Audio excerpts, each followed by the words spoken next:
এটা হলো কম্বোডিয়ার আঙ্কর ওয়াট। এটা হলো কলোসিয়াম। রোমের এই বিশাল অ্যাম্ফিথিয়েটারটি নির্মিত হয়েছিল সম্রাট ভেসপাসিয়ানের আমলে খ্রিস্টীয় ৮০ অব্দে। হ্যালো বন্ধুরা, তোমরা কেমন আছো? আমরা খুব ভালো আছি। আমি হামজা আছি আপনাদের সাথে। আমার সাথে আছে মেসি, নেইমার এবং রোনালদো।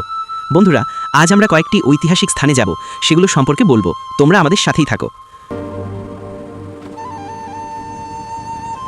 এই তো বন্ধুরা, চলে এসেছি আমরা। বন্ধুরা, এটা হলো কলোসিয়াম। রোমের এই বিশাল অ্যাম্ফিথিয়েটারটি নির্মিত হয়েছিল সম্রাট ভেসপাসিয়ানের আমলে খ্রিস্টীয় ৮০ অব্দে। এখানে গ্ল্যাডিয়েটরদের লড়াই এবং পশু বলি দেখার জন্য প্রায় ৫০ থেকে ৮০ হাজার দর্শক বসতে পারত। এটি রোমান সাম্রাজ্যের ক্ষমতা ও স্থাপত্যের প্রতীক। চলো বন্ধুরা, এখন আমরা অন্য একটি জায়গায় চলে যাই। তো চলে এলাম আরেকটি ঐতিহাসিক স্থানে। বন্ধুরা, এটা হলো কম্বোডিয়ার আঙ্কর ওয়াট। ১২ শতাব্দীতে খেমার রাজা দ্বিতীয় সূর্যবর্মন এই বিশাল মন্দির কমপ্লেক্সটি নির্মাণ করেন। শুরুতে হিন্দু মন্দির হিসাবে নির্মিত হলেও পরে এটি বৌদ্ধ মন্দিরে রূপান্তরিত হয়।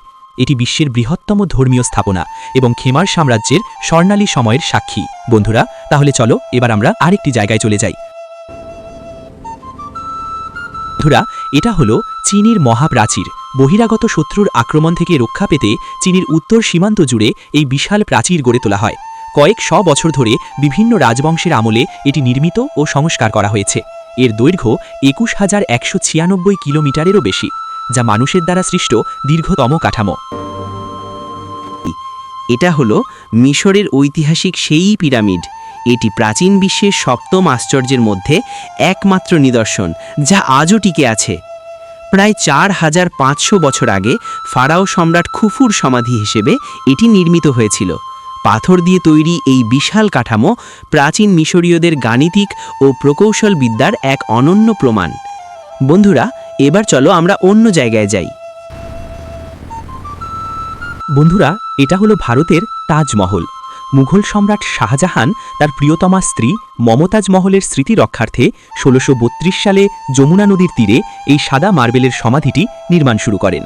এটি মুঘল স্থাপত্যের শ্রেষ্ঠ উদাহরণ এবং ভালোবাসার এক অমর প্রতীক হিসাবে বিশ্বজুড়ে সমাদৃত। বন্ধুরা, আশা করি আমাদের সাথেই থাকবে এবং লাইক সাবস্ক্রাইব করতে ভুলবে না বন্ধুরা। তাহলে আজ আমরা বিদায় নিলাম। ভালো থাকো বন্ধুরা, ধন্যবাদ।